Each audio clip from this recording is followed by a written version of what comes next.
आप सभी लोगों को मेरा कोटि कोटि प्रणाम। आइए आज हम श्रावण मास के कृष्ण पक्ष में कामिका एकादशी का व्रत और उसके फल के बारे में जानते हैं। कामिका एकादशी का व्रत जो है 13 जुलाई 2023 को है।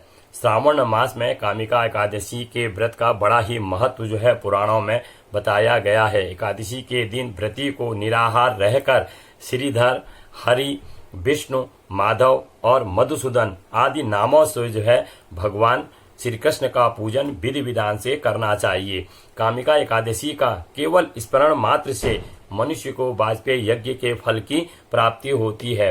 व्रत तो सभी उत्तम है, लेकिन एकादशी का जो व्रत है वो अति उत्तम माना गया है। इसलिए हर मनुष्य को, चाहे वो पुरुष हो चाहे वो स्त्री हो, हर किसी को एकादशी का व्रत अवश्य करना चाहिए। भगवान श्री कृष्ण के पूजन से जो फल हमें प्राप्त होता है वह जो है गंगा, काशी, नैमिषारण्य और पुष्कर क्षेत्र से भी नहीं प्राप्त होता है। गोदावरी स्नान से जिस फल की प्राप्ति मनुष्य को होती है वही फल जो है भगवान श्री कृष्ण के पूजन से प्राप्त हो जाता है। जो व्यक्ति समुद्र और वन सहित सारी पृथ्वी का दान करता है उससे जो उसे फल प्राप्त होता है वही फल जो है केवल कामिका एकादशी के व्रत को करने से प्राप्त हो जाता है। उन दोनों का फल बिल्कुल एक समान है, कोई अंतर नहीं है। जो मनुष्य ब्याई हुई गाय और अन्य सामग्रियों सहित दान करता है उससे उसको जो फल प्राप्त होता है वही फल जो है कामिका एकादशी के व्रत को करने से प्राप्त हो जाता है। जो व्यक्ति श्रावण मास में भगवान श्रीधर का पूजन करता है उसके द्वारा गंधर्वों और नागों सहित संपूर्ण देवताओं का जो है पूजन हो जाता है।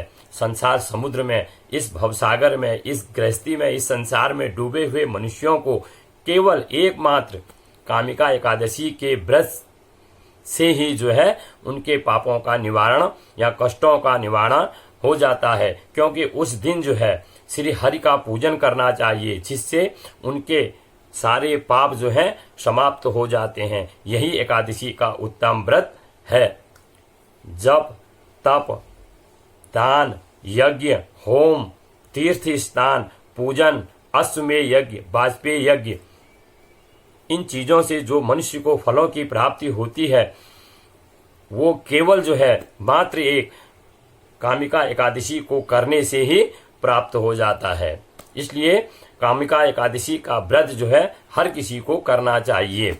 जो कोई भी मनुष्य तुलसी की मंजरियों से श्री केशव का पूजन करता है उनके जन्म जन्मांतर के पाप जो हैं समाप्त हो जाते हैं या नष्ट हो जाते हैं। अब तुलसी की क्या महिमा है? क्योंकि तुलसी जो है एकादशी के दिन उसका बड़ा ही महत्व है। क्योंकि तुलसी का जो विवाह था वो शालिग्राम के साथ हुआ था, इसलिए तुलसी का एक विशेष महत्व है। तो तुलसी को का केवल दर्शन से मनुष्य के जो है सारे पाप समुदाय का नाश होता है और उसको स्पर्श करने से शरीर में पवित्रता आती है और तुलसी को प्रणाम करने से मनुष्य के रोगों से उसे मुक्ति मिलती है और जल से उसे सींचने से यमराज भी जो है उससे भयभीत होता है और तुलसी को लगाने